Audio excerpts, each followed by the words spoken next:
Hello friends, standard 9th English medium और Gujarati medium में आज हम पोएम नंबर 22 वीरों का कैसा हो वसंत के बारे में देखेंगे। रिक्त स्थानों की पूर्ति, सही गलत विधान और एक एक वाक्य में उत्तर ऑब्जेक्टिव क्वेश्चन सारे हम समझेंगे जो आपको एग्ज़ाम के लिए अच्छी तरह से रेडी कर सकते हो। सबसे पहले पोएम के बारे में थोड़ी बहुत समझ प्राप्त कर ले, उसके आधार पर आप याद रख सकते हैं क्योंकि ये पोएम हमने वीडियो लेक्चर में देखी तो बहुत टाइम हो गया है कि वीरों का कैसा हो वसंत। उसमें वीर पुरुष होते हैं, वीर जो शहीद हो जाते हैं या तो फिर लड़ाई के लिए जब जाते हैं तब उनके लिए वसंत कोई होता ही नहीं है, क्योंकि वसंत का जो माहौल बताया गया है या तो फिर वसंत का जो वातावरण बताया गया है कवि के द्वारा, उसमें उनको कोई फर्क नहीं पड़ता। उनको सिर्फ देश की सेवा या तो फिर देश के लिए अपना जीवन बलिदान करने के लिए ही सोचते हैं। तो अलग अलग बातें भावार्थ में बताई गई है, उसके आधार पर आप ये ऑब्जेक्टिव क्वेश्चन याद रख सकते हैं। सबसे पहले सही गलत विधान। फर्स्ट, आ रही हिमालय से पुकार है ब्लैंक गरजता बार बार। गरजता बार बार पोएम में ज़्यादातर क्या करते हैं, पंक्तियों को दिया जाता है और पंक्तियों को आप याद रखते हो तो आपको आंसर आ जाएगा, क्योंकि पंक्ति में से ही ऐसी फिलिंग द ब्लैंक्स पूछी जाती है। तो उधती उधती गरजता बार बार यानी समुद्र और उधती दोनों आंसर चलता है, लेकिन पोएम के अंदर उधती यानी समुद्र ही उसका अर्थ होता है, लेकिन यह शब्द इस्तेमाल किया है उधती, तो आपको आंसर समुद्र नहीं लिखना है, उधती लिखना है कि आ रही हिमालय से पुकार है उधती गरजता बार बार। गरजता मानी कि उसके जो पानी के झोंके आते हैं उसकी जो आवाज़ आती है वो बार बार गरजता है। सेकंड, फूली ब्लैंक ने दिया रंग मधु लेकर आ पहुँचा अनंग।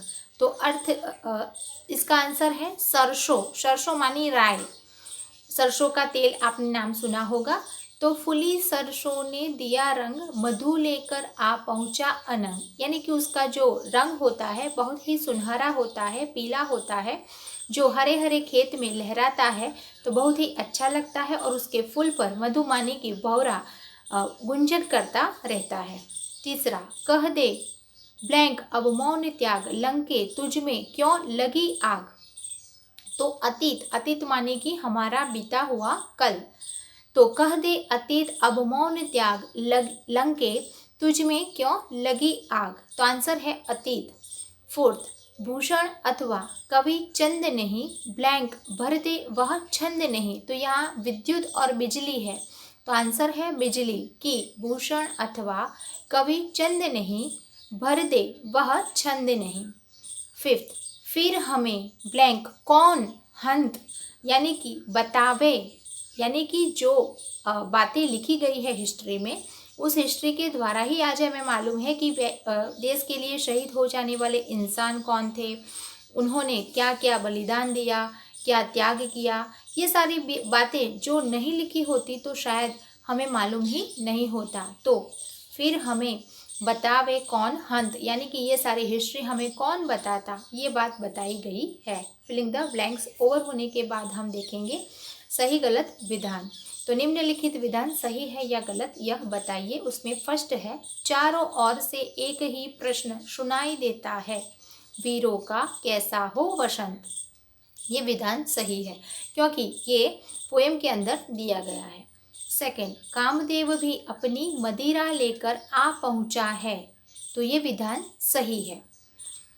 तीसरा, पृथ्वी अप्रसन्न है। तो ये विधान गलत है क्योंकि पृथ्वी ये सारा वातावरण, ये सारी सुनहरा जो मौसम है उसको देखकर हमेशा प्रसन्न यानी कि खुश रहती है, तो अप्रसन्न नहीं है, इसलिए ये विधान गलत है। फोर्थ, लंका और कुरुक्षेत्र में भी वीरों ने पराक्रम दिखाया था। तो ये विधान सही है क्योंकि उसका उल्लेख पोएम के अंदर किया गया है। आगे है एक एक प्रश्नों के उत्तर। तो सरसों किस ऋतु में फूली है, यानी कि वो कौन सी ऋतु में होती है, तो वसंत ऋतु में। सेकंड, एक और रंग है तो दूसरी और क्या है, तो रण। तो एक और रंग है तो दूसरी ओर रण है। तीसरा, काव्य के अनुसार वीरता किसकी प्रसिद्धि है? तो काव्य के अनुसार वीरता वीर शिवाजी और महाराणा प्रताप की प्रसिद्धि है, क्योंकि ये दोनों के नाम का उल्लेख उसमें किया गया है। फोर्थ, भूषण और चंद्रबरदाई किस रस के कवि थे? तो वीर रस के कवि थे। भूषण और चंद्रबरदाई वीर रस के कवि थे।